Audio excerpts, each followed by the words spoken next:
Hello, hello mga katigangers. Ito sinadya namin dito ng layo-layo. Nasa Hoterans kami. Dito sa kebab. Kasi ang tagal niyang sinasabi ito. Kaya sinadya namin. Andi dito, ayaw pakita yung mukha.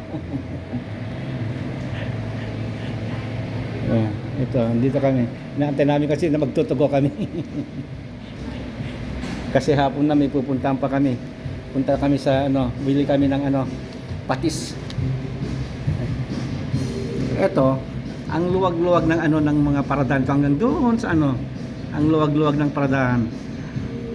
At saka ang liliit ng ng mga shop dito, pero ang paradahan talagang maluwag na maluwag. At saka walang bayad. Hindi gaya sa Pilipinas, ang sikip-sikip na nga. May bayad pa, dito wala. Okay mga katigang, antayin muna namin yung kebab niya. Kebab wrap. Okay, bye bye.